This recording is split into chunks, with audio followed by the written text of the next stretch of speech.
तीन राज्यांमध्ये 3 विधानसभा पोटनिवडणुकीचा निकाल लागलेला आहे. भाजप 2 ठिकाणी हरलेली आहे. नक्कीच 3 पोटनिवडणुकांचे जे निकाल लागलेले आहेत त्याच्यामध्ये आश्चर्य वाटावं असे हे काही निकाल नाही.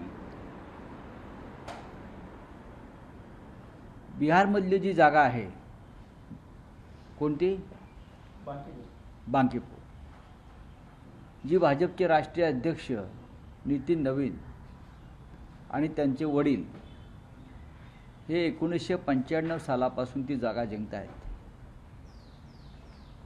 आणि हा भाजपचा गड असलेली जागा भाजपनं प्रशांत किशोर यांच्याकडून गमावली. या जागेबाबत भाजपला किती आत्मविश्वास असावा. तर भाजपचे नेते रविशंकर प्रसाद काय म्हणाले प्रचाराच्या दरम्यान की बांकीपूरला कुत्ता बिल्ली, कुत्रा आणि मांजर जरी भाजपनं उभं केलं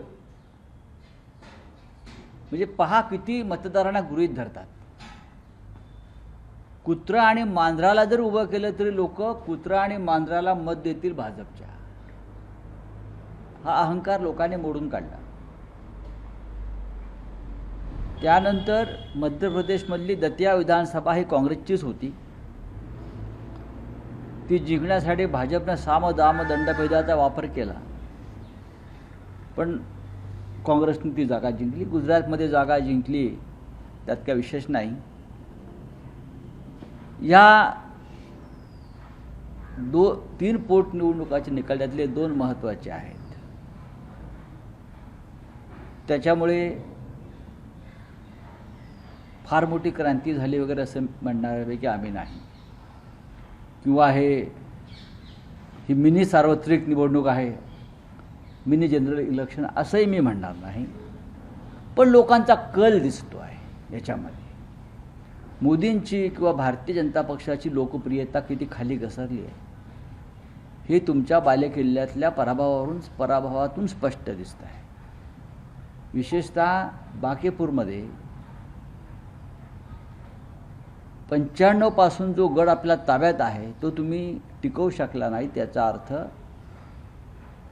64% लोकांनी आपल्या विरोधामध्ये मतदान केलं आहे, जे आतापर्यंत भारतीय जनता पक्षाला मतदान करत होते. त्याने एक नवीन पर्याय निवडला हे सुद्धा महत्त्वाचं आहे. हवा पालट होताना दिसते. सर पण लोक पारंपरिक पक्षाच्या ऐवजी अल्टरनेटिव्ह पक्ष बघतायत. हे कुठेतरी देशातील विरोधकांना देखील इशारा समजायचा का? एक लक्षात घ्या की तामिळनाडूमध्ये हेच झालं आहे ना. तामिळनाडूमध्ये DMK किंवा AIDMK पेक्षा एका वेगळ्या पक्षाच्या मागे लोक गेले. आता प्रशांत किशोर हे विधानसभेत पूर्णपणे पराभूत झाले होते बिहारच्या. त्यांना एकही जागा जिंकता आली नाही. त्याने ह्या जागेवर लक्ष केंद्रित केलं. त्याने उत्तम प्रचार केला. विशेषतः त्याला जबाबदार भारतीय जनता पक्षाचं लोकांना गृहीत धरण्याचं राजकारण. बिहारच्या मुख्यमंत्रीपदी एक अशिक्षित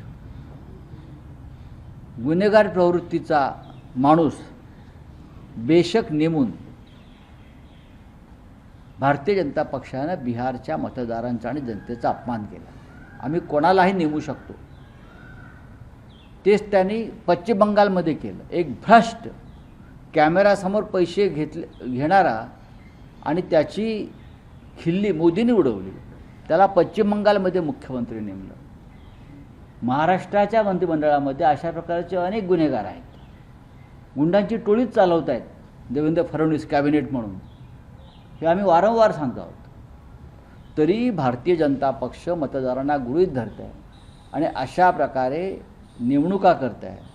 त्याचा हा फटका बांकीपूरमध्ये 100% बसलेला आहे. जंतर मंतरवरती झालेल्या आंदोलनाचा देखील नक्कीच मी सांगतो ना. देशात सध्या जे वातावरण आहे, मी काय म्हणालो की मोदींची लोकप्रियता, भाजपची लोकप्रियता ही किती घसरली आहे त्याचं बांकीपूर हे उदाहरण आहे. जी जागा 95 पासून आपण सलग जिंकताय आणि भाजपचे राष्ट्रीय अध्यक्ष नितीन नवीन त्यांची रिक्त जागा जी त्याने आधी 40,000च्या फरकानं जिंकली जागा आहे. तुम्ही राष्ट्रीय अध्यक्षांची जागा जिंकू शकले नाही का? 3 गोष्टी आहेत. जंतर मंतरवरचं झेजीचं आंदोलन,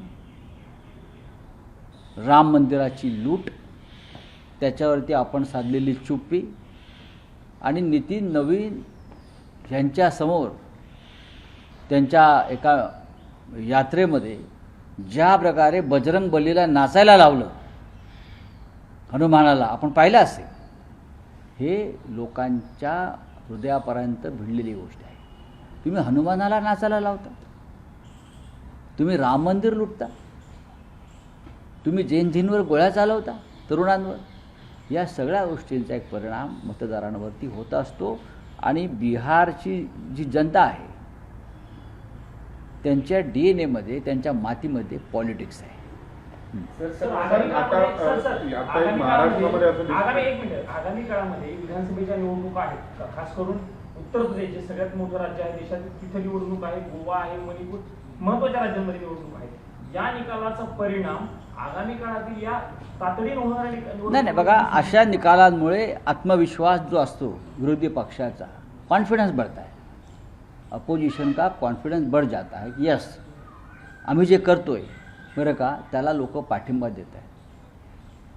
पोटनिवडणुकांचा जर आपण इतिहास पाहिला तर आपण बघितलं असेल की अलाहाबादच्या पोटनिवडणुकीमध्ये त्यावेळेला VP सिंग जिंकले, काँग्रेसचा पराभव केला आणि तिथून काँग्रेसच्या पतनाला सुरुवात झाली. अलाहाबाद पोटनिवडणूक, VP सिंग जिंकले पोटनिवडणूक अलाहाबाद. त्यानंतर गोरखपूरची पोटनिवडणूक भारतीय जनता पक्ष हारली. फुलपूरची पोटनिवडणूक भारतीय जनता पक्ष हारली, भाजपच्या जागा. त्याच्या अशा निकालांमुळे विरोधी पक्षाचा आत्मविश्वास वाढतो आणि ते अधिक जोमानं आपल्या कामाला लागतात. महाराष्ट्रामध्ये जे सिद्धिविनायक न्यासातील चोरीचं प्रकरण आहे, राम मंदिरासारखेच तिथेही आरोप झालेत. पण आता त्यात सदा सरवणकर हे उद्धव बाळासाहेब ठाकरेंच्या पक्षावर आरोप करतात. ते म्हणतात की सगळे कर्मचारी हे जे तुरुंगात होते त्यांना विशाखा राऊत यांनी नेमलं. मला बघा, एक सांगू का, ज्या गोष्टीविषयी माझ्याकडे माहिती नाही त्याच्याविषयी मी बोलणार नाही. हा खूप तांत्रिक मुद्दा आहे. मी या विषयात कधी फार खोलात गेलो नाही. महापालिका असतील किंवा हे ट्रस्ट असतील, मला माहीत नाही. सरसंघचालक मोहन भागवतजी जैनजीशी संवाद साधतील. म्हणजे कोणाशी? 2000 जैनजी मुलं, म्हणजे कोण? तरुण मुलं. हे संघनेत्यांची पोरं असतील किंवा नातवंड असतील. दुसरं कोणाला बोलणार? दुसरं कोण जाणार मला सांगा जरा. हां, हे भाजप नेत्यांची नातवंड किंवा पोरं म्हणजे काय जैनजी नाहीत ना. ती बधीर झालेले पिढी आहे ती त्यांची. जैनजी म्हणजे कोण? ज्या मुलांनी जंतर मंतरला येऊन आंदोलन केलं,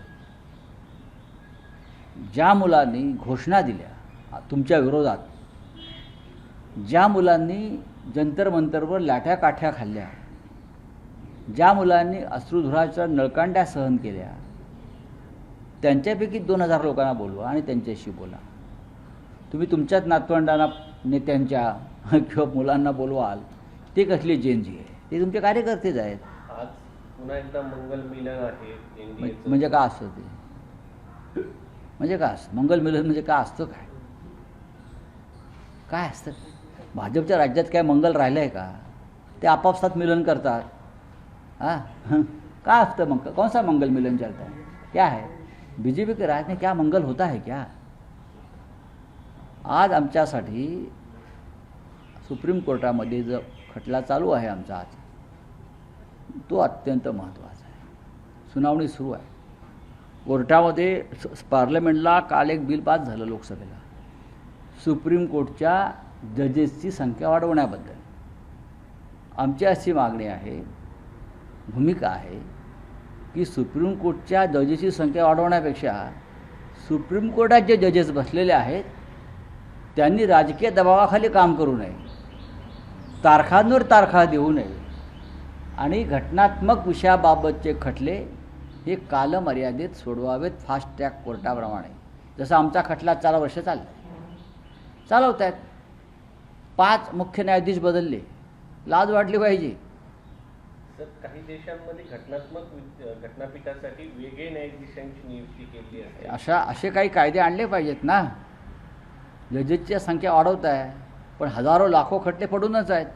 सर, सुनेत्रा पवारांना पत्र आलंय निवडणूक आयोगाकडून खुलासा मागणार की तुम्ही घटना दुरुस्ती केली त्याचे. हो, पत्रास कारण की असं असेल एक पत्र.